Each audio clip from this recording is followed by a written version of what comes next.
My name is Tobias Linné. I'm a doctor in sociology, and I'm also working as a university lecturer in the Department of Media and Communication Studies.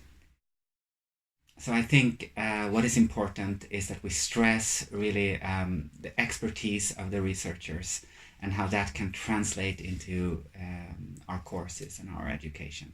I think that's one of the defining features. Another is a critical perspective on media and the role of media in society, where we sort of naturally question the implications of new media technologies for social relations and cultural relations. So I think that's another defining feature. And the third defining feature, I would say, is interdisciplinary, because we are a department that consists of several disciplines across both the humanities and the social sciences, which is quite rare, at least in Sweden.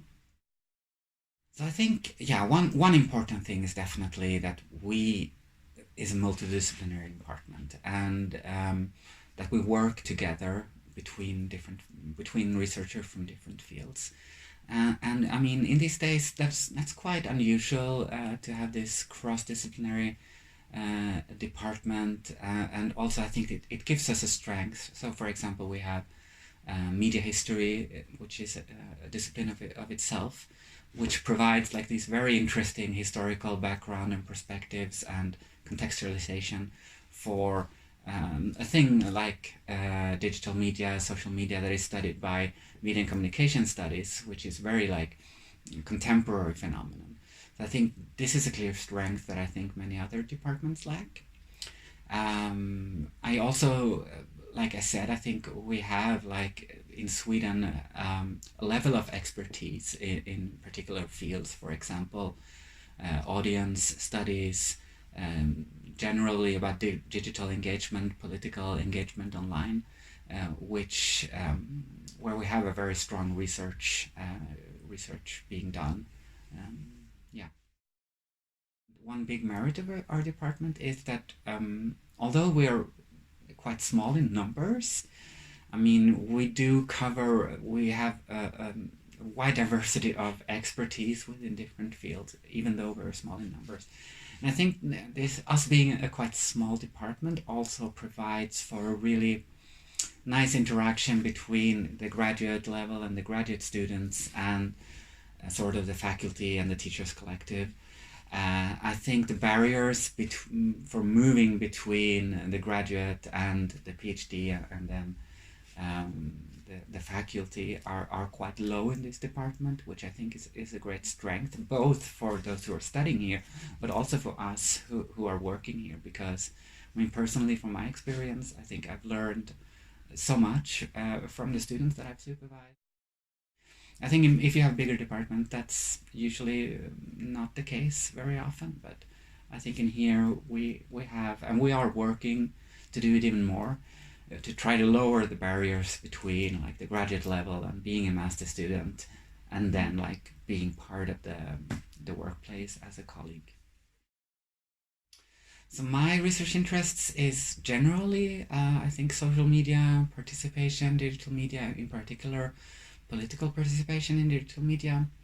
I've been looking at sort of a subfield within this. I've been looking at animal rights activism in digital media, and sort of using animal rights activism as a case study to look at how digital media plays a role in political engagement and mobilization.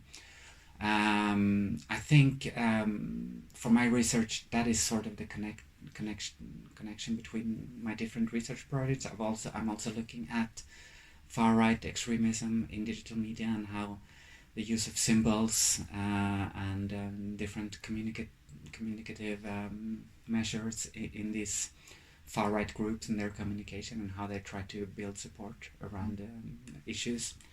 So I think that also stresses like the effective emotional dimensions of social media, and how this is something very media, in some way quite media specific, and it does something to political mobilization and engagement.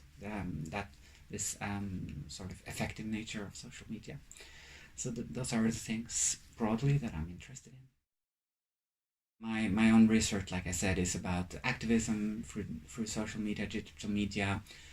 I'm looking at animal rights activism, which of course is concerned with one of the big questions of our times, like the ethical implications of our relations to other animals.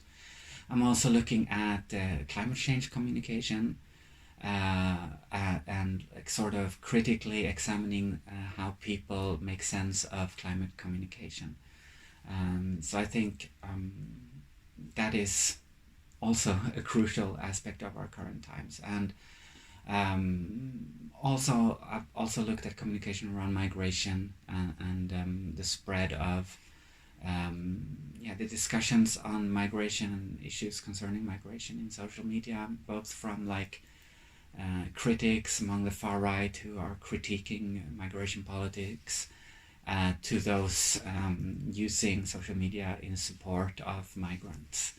So, I mean, this is like animal rights, climate change, and migration, which are all three very like big and relevant issues.